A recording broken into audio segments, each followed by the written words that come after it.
Voces LGBTI al aire.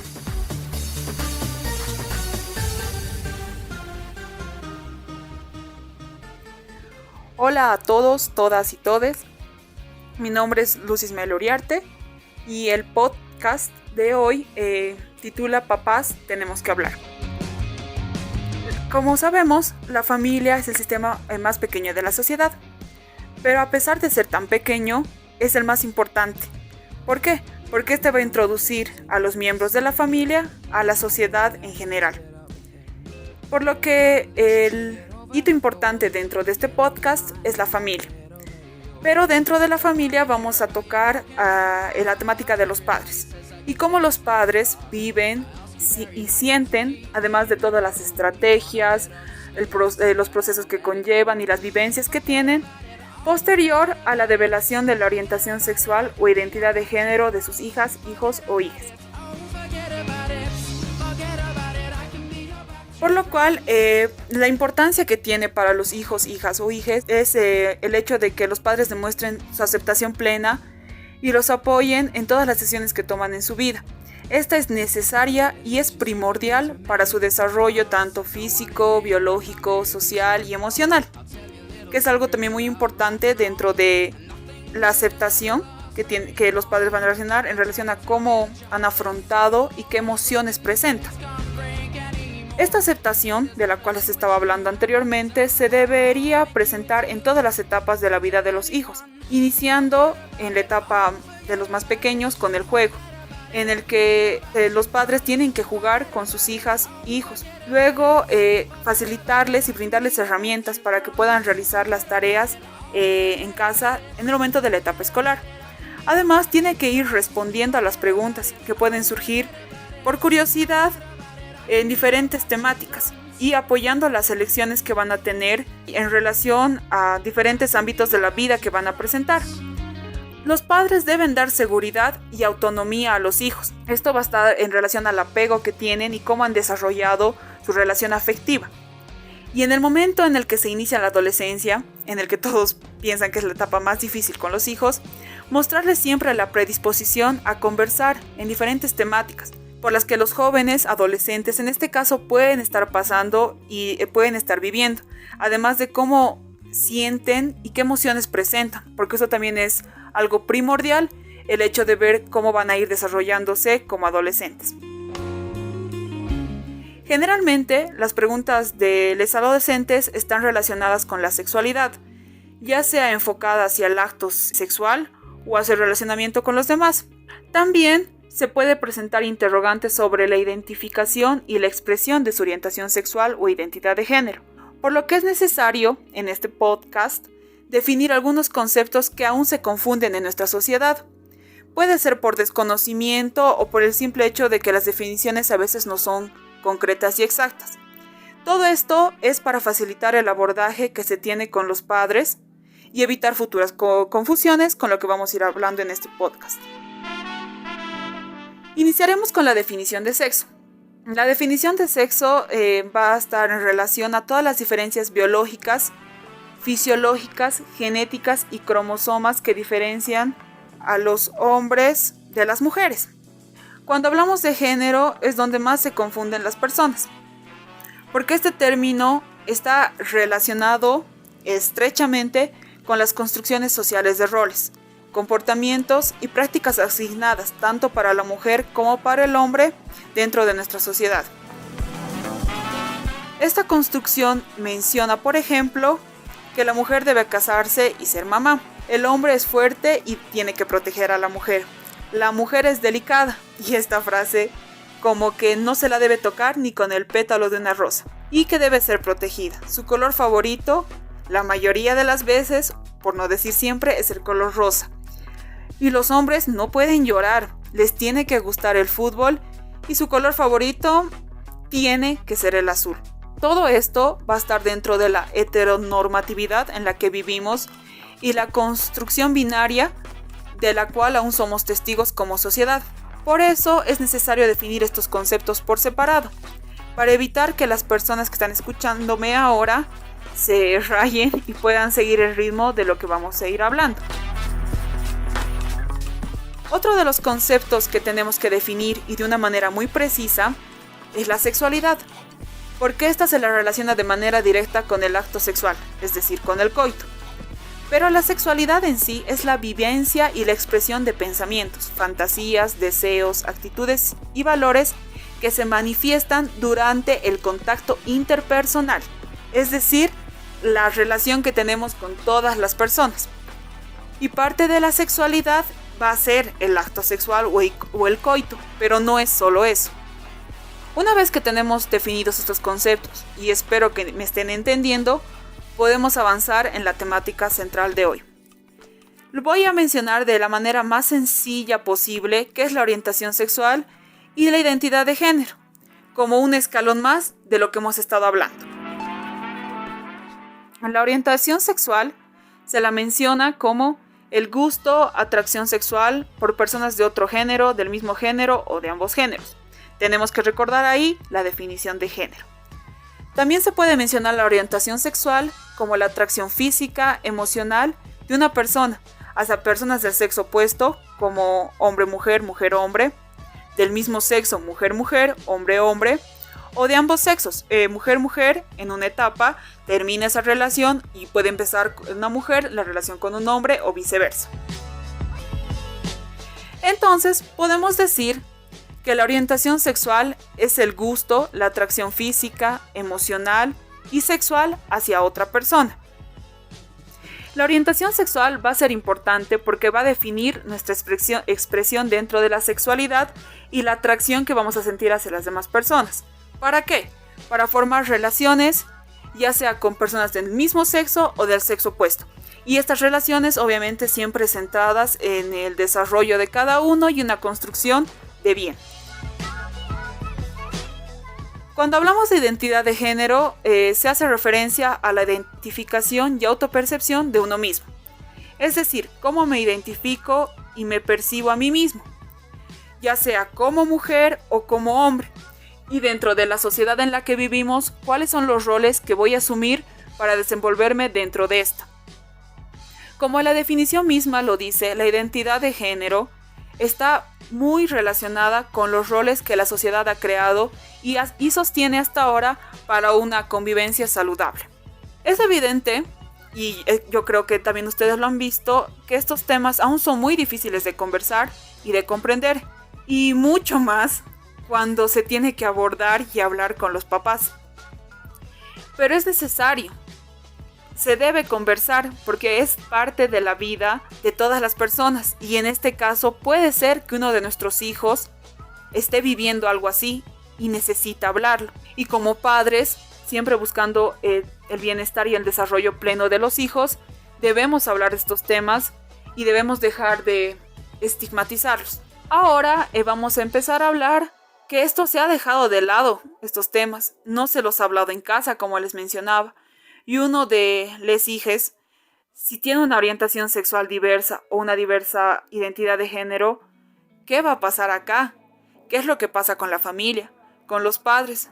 Creo que no es necesario decirlo, porque va a ser un choque total con la realidad familiar y con la relación de los miembros.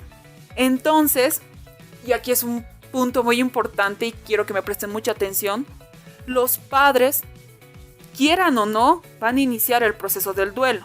Más adelante les voy a explicar qué es el proceso del duelo, porque este nos va a ayudar para continuar con el proceso de la aceptación incondicional de nuestra hija o hijo, ya sea por la diversa orientación sexual que presenten o la diversa identidad de género. Esto va a pasar más allá de que ellos decidan o no sentir y vivir el duelo.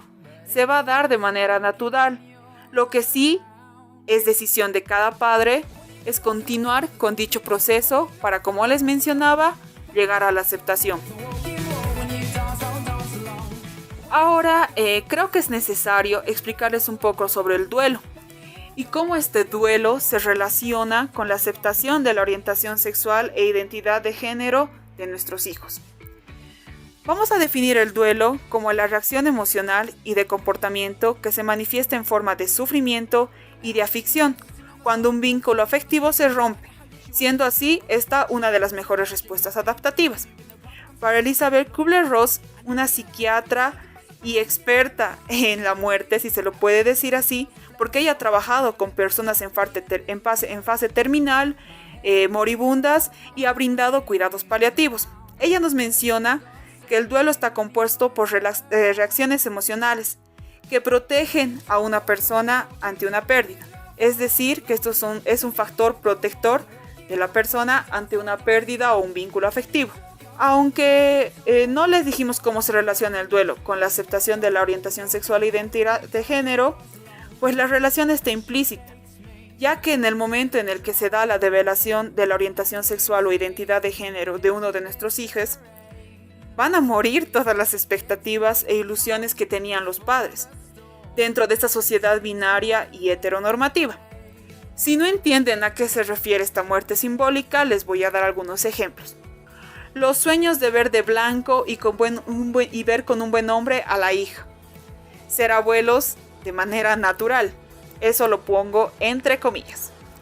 Ver felices y plenos a los hijos dentro de la sociedad actual, que sabemos que es heteronormativa y binaria.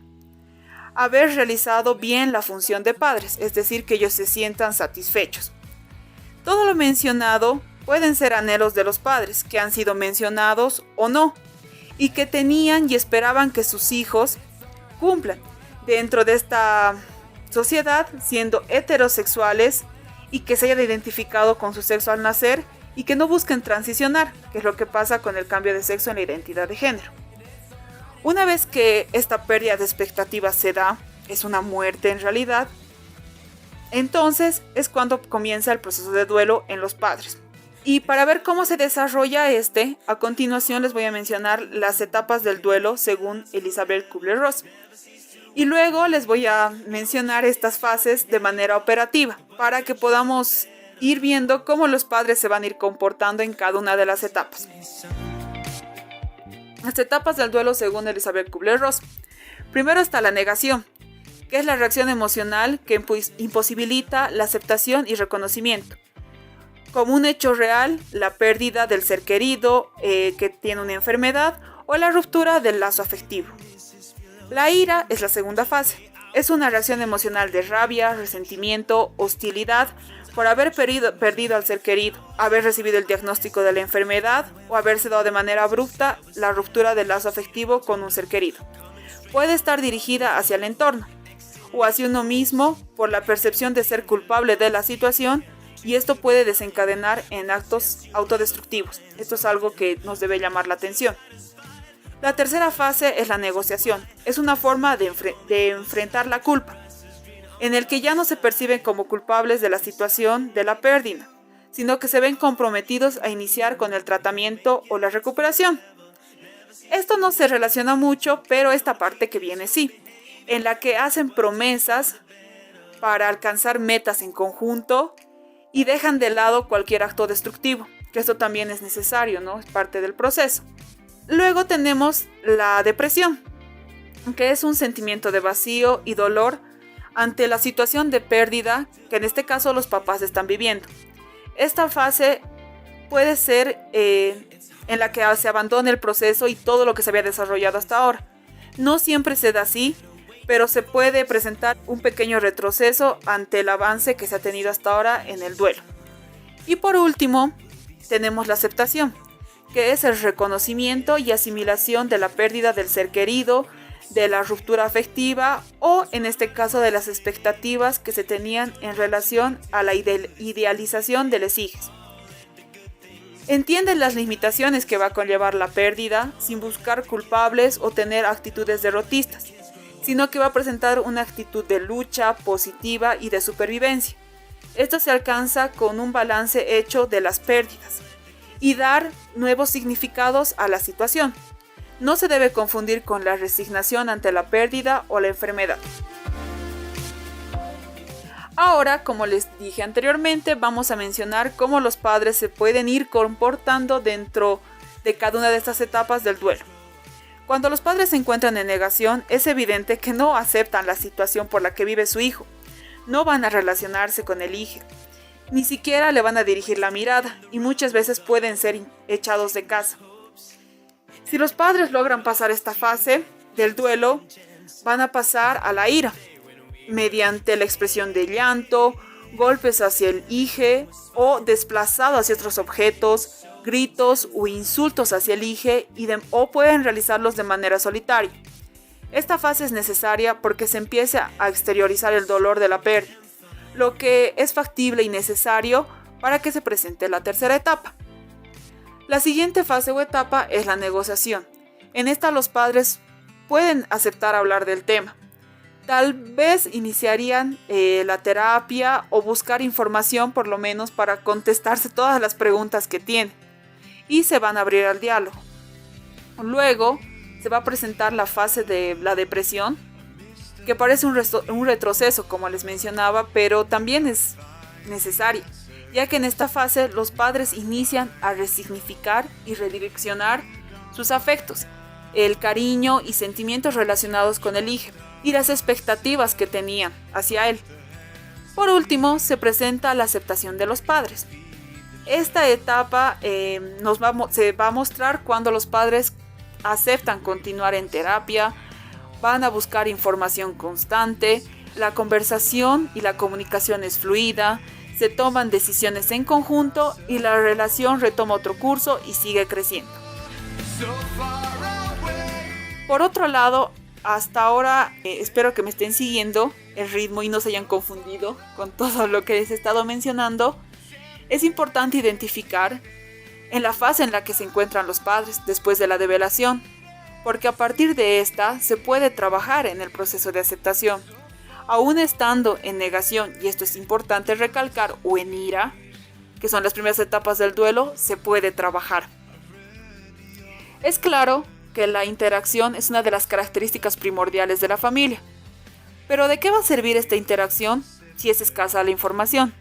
Específicamente hablando de estos temas, ¿no? De sexualidad, género, sexo, desde pequeños, llamando a las cosas por su nombre y naturalizando temas que tal vez aún no lo son en la sociedad, con el fin de poder generar confianza, para que si uno de nuestros hijos tiene diversa orientación sexual o identidad de género, puedan decirlo, vivirlo y expresarlo dentro del núcleo familiar.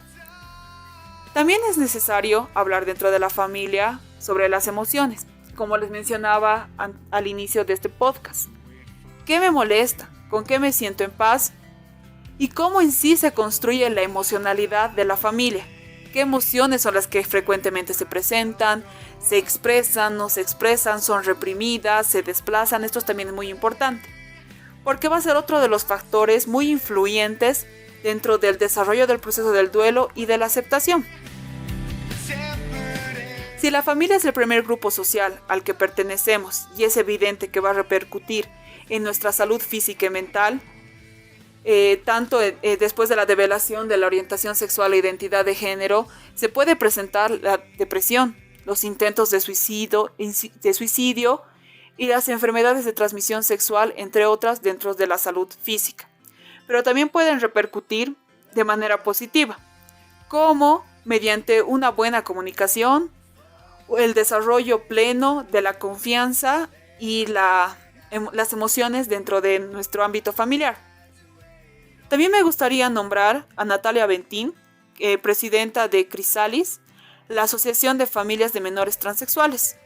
Esta asociación ni siquiera existe en nuestro país, pero dentro de otro contexto ella nos manifestó que la infancia y la juventud son una etapa clave para que el menor asuma su sexualidad y que por lo tanto puede influir en su estado, dependiendo del trato que reciba de las personas con las que tiene que convivir o relacionarse.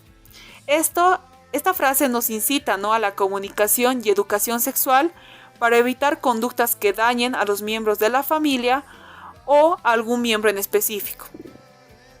Ya para ir concluyendo con este podcast, desde mi punto de vista se debe motivar a las familias a informarse, comunicarse, desarrollar confianza y hablar de todos los temas como algo natural e ir deconstruyendo tantos estereotipos que se han generado y se sustentan en nuestra sociedad heteronormativa y binaria, en la que nos estamos desenvolviendo día a día.